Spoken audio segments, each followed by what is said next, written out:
ആണ് പെണ്ണ് എന്ന തരം തിരിക്കലൊന്നുമില്ല. അവിടെ എല്ലാവർക്കും വരാം. ശൈഖ് അവർക്ക് ഇഷ്ടമുള്ളവരെ അടുത്തിരുത്തും. അതാണാകാം, പെണ്ണാകാം, അവർക്ക് ഇഷ്ടമുള്ളവരെ ഖിദ്മത്തിലാക്കും. അതൊക്കെ അവരുടെ അധികാരത്തിൽപ്പെട്ടതാണ്. അവരെന്തുമാക്കും, അവരെ ശരീരത്തെ തന്നെ എന്തുമാക്കും. ആണിനെ പെണ്ണാക്കാനും പെണ്ണിനാണാക്കാനും കഴിയുന്നവരല്ലേ അവർ. എന്തിന്?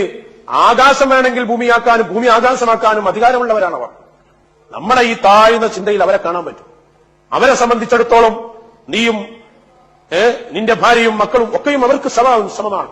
ബഹുമാനപ്പെട്ട ഗൗസുൽ ആദം മുഹീദ്ദീൻ അബ്ദുൽ ഖാദിർ ജീലാനി ഖദ്ദസല്ലാഹു സിർറഹുൽ ലദീ തങ്ങള് അതാ പെണ്ണിന്റെ കൈപിടിക്കുന്ന ശൈഖന്മാരെ സംബന്ധിച്ച്, ശൈഖ് എന്ന പേരിൽ പ്രവർത്തിക്കുന്നവരെ സംബന്ധിച്ച് പറയാണ്, യാ ഗുലാം, കുട്ടി, അന്ത നഫ്സുൻ വ തബ്ഉൻ വ ഹവാ, നീ തടീച്ചയാണ്, നീ അതേ പ്രകൃതിയുമായി ബന്ധപ്പെട്ട് ജീവിക്കുന്നവനാണ്. നീ സ്ത്രീകളുടെ അല്ലജാനിബ്, അന്യ സ്ത്രീകളെ കൂടെ ഇരിക്കുകയാണോ? വസിബിയാൻ, താടിയും മീശയും ഒന്നും മുളക്കാത്ത ഭംഗിയുള്ള ആൺകുട്ടികളുടെ കൂടെ സമയം ചെലവഴിക്കുകയാണോ? സുമ്മത്തഖൂലു ലാ ഉബാലി ബിഹിം, എന്നിട്ട് അതുകൊണ്ടൊന്നും എനിക്ക് പ്രശ്നമില്ല എന്നാണോ നീ പറയുന്നത്? കദബത്ത, നീ കള്ളം പറഞ്ഞവനാണോ? ലാ യുവാഫിഖക ശർഉ വൽ അഖ്ലു, ശരീഅത്ത് നിന്നോട് യോജിക്കൂല, അഖൽ ബുദ്ധിയും നിന്നോട് യോജിക്കൂല. തുളീഫു നാറൻ ഇലാ നാർ, നീ തീയിന്റെ മേലെ തീ കൂട്ടുകയാണ്. ഹതബൻ ഇലാ ഹതബ്, വിറകിന്റെ മേലെ വിറക് കൂട്ടുകയാണ്.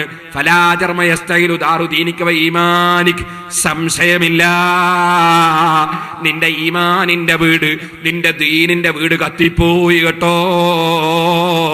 അന്യപെണ്ണിന്റെ കൈപിടിക്കുന്ന ശൈഖന്മാർ എന്ന പേരിൽ ഇരിക്കുന്ന, തരീഖത്തിന്റെ പേരിൽ ഇരിക്കുന്നവരോട് മുഹീദ്ദീൻ ശൈഖ് റളിയല്ലാഹു അൻഹു പറയാണ്, നിന്റെ ദീനിന്റെ വീട് കത്തിപ്പോയി, നിന്റെ ഈമാനിന്റെ വീട് കത്തിപ്പോയി. ഇൻകാറു ശർഇ ഹാദാ ആമ്മുൻ ലം യസ്തസിനി ഫീഹി അഹദാ, ശർഇന്റെ നിയമം ഇതിൽ വ്യാപകമാണ്. ഒരു ശൈഖിനെയും ഒരു മുരീദിനെയും ഇതിന് അനുവദിച്ചിട്ടില്ല.